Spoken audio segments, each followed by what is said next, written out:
Welcome to Amateur Etsy University, even though I barely know what the hell I'm doing. Come on in.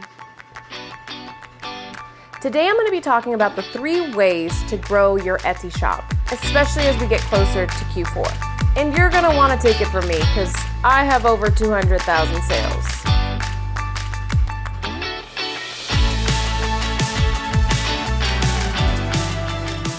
You guys know my journey as I've talked about it in the past in my videos.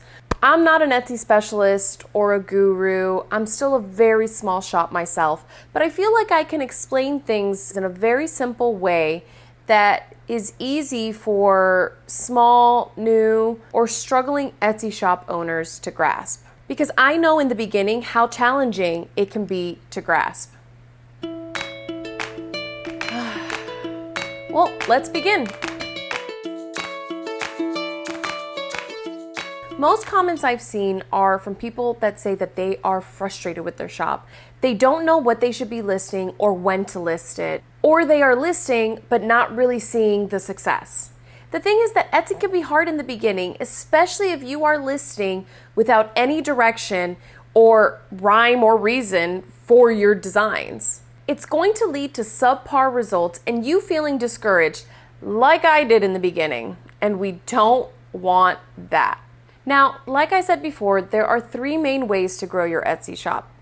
Well, in my opinion, but I'm right. First, we've got market research. Remember, quality over quantity. Second, we have consistency.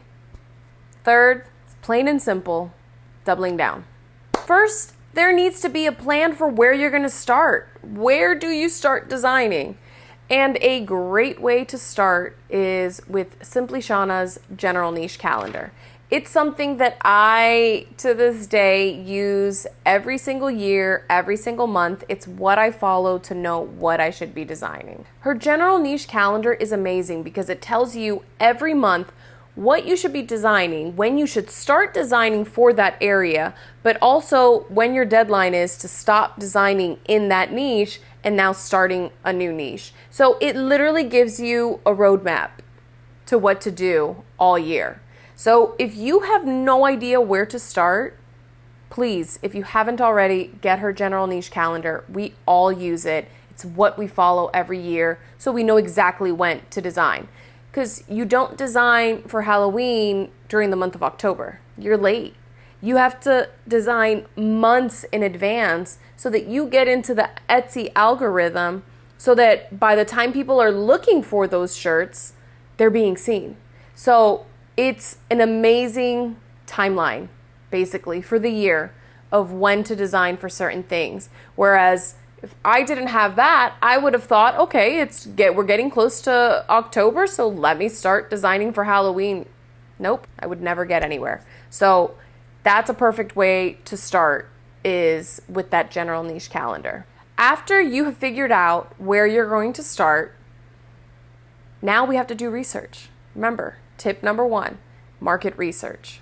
I speak on this a lot because I don't want you guys to make the same mistake I did, where I was mindlessly designing with no direction and I wasn't seeing the results. So I don't want you guys to make the same mistake that I did.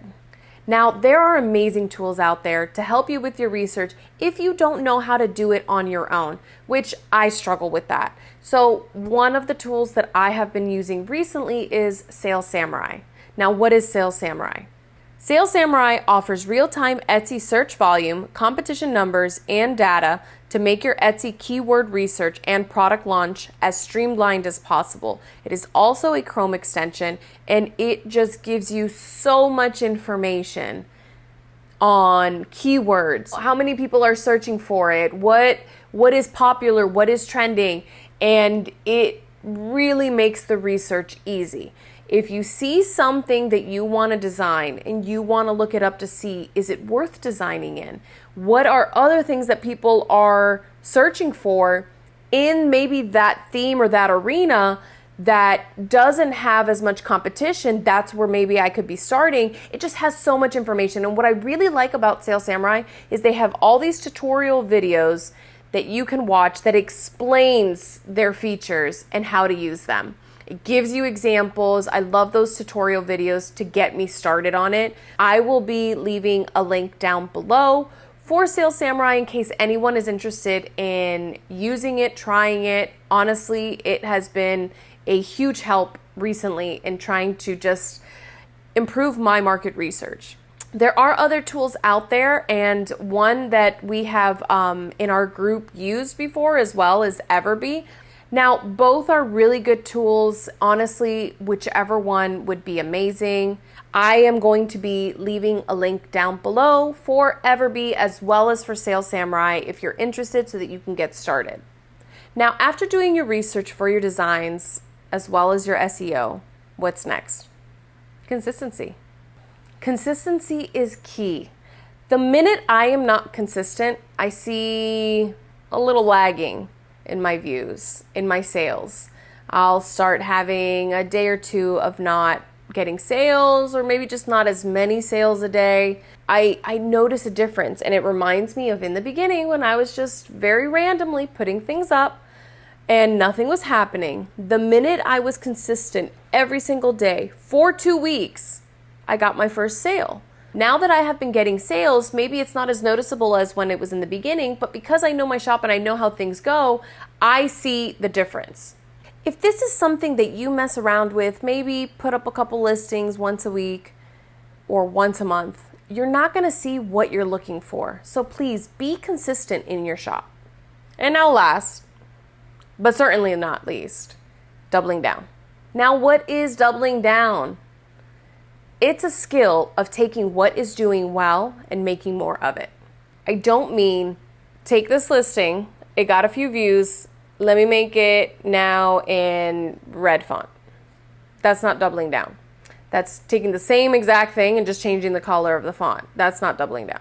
For example, if you see that one of your designs for Christmas has a chicken on it and it has a lot of views and you've started getting sales on it, make more Christmas chicken shirts. Make more Christmas chicken designs. And again, don't take that same design with the chicken and change the font of whatever was written on there or just put it by itself or anything. Get the same chicken, maybe find some funny puns, make it into a most likely to shirt, find some graphics for other chickens, and now make a big group listing out of all these chickens for Christmas. It's that simple. Sometimes it takes a little working through and you have to, again, maybe do a little bit of research to see what other ways you can make this chicken Christmas shirt in a different way, different puns. I struggle with puns a little bit, but there's plenty of ways to do the research to find what is popular, what is trending, and incorporating it into what you see is doing well in your shop. So again, if it's a cow Christmas shirt and you see that it's getting views and you're starting to get sales on it, well, make some more cows. Make some more Christmas cow designs. Find other ways of doing it. And I keep saying don't just change the colored font because once again, I don't want you guys doing what I was doing. I thought doubling down was taking the same design and just changing the font. Maybe a different style of font or a different color of font. That did nothing for me. I still remember, I can picture my first sale and what shirt it was. And I remember making like 15 or 20 other ones, and it was the exact same thing, and I just did it in a bunch of different colored font. That was my idea of doubling down. So that's why I say it to you guys, don't do that. Make these things unique. But if a cow is selling for Christmas, make more cows. These three things, again, market research, consistency, and doubling down are definitely going to help you in your shop. Those are honestly the three main things I noticed a difference in my shop when I started incorporating it. Now, if you haven't already, please subscribe to our channel, follow along with us, and if you found some of this information helpful, please boop the like button below. Now, when I filmed this video, I still have a few days until the end of July, so I will not be giving an update on my month in this video, but I might do a quick short recap update on my month of July maybe in a couple of weeks. So if I do, please look out for that video so that I can update you on how July is going. If you guys haven't joined us before and this is your very first video, we are No Friend Left Behind. This is an Etsy journey of friends that includes myself, Simply Shawna, Shay and Mike, and sometimes my husband Manny. And if you don't know, and this is your first video, I like to end my videos with an inspirational quote and usually connected to Etsy. This is something that helps me, especially with just daily life struggles, but also trying to build a business that sometimes can be hard. The quote that I would like to leave you guys with today is, if you want the rainbow, you've got to put up with the rain. Well, I love rainbows, so any quote that includes rainbows or glitter is right up my alley.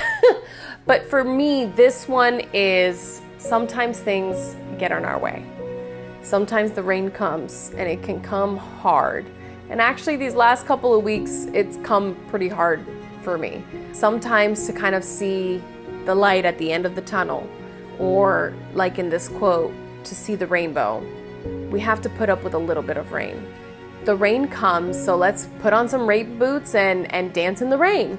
Let's make the best out of it. So the same with our Etsy shop. Maybe it's not going the way we want it to right now, right? Maybe it's raining and not raining money. Maybe it's a little disappointing right now. Maybe it's not getting us the results that we thought that maybe by this point you would get. We have to go through that rain. We have to go through those struggles to get to where we hope to get to. The rain is all the effort or the work that we're putting into our shop, our business, and not seeing the results that we want. We need to make sure to take a step back. We also need to have some grace with ourselves. And yes, the rain will be there, but so will the rainbow at the end. So please just remember, the rainbow always comes after the rain. Till next time, bye.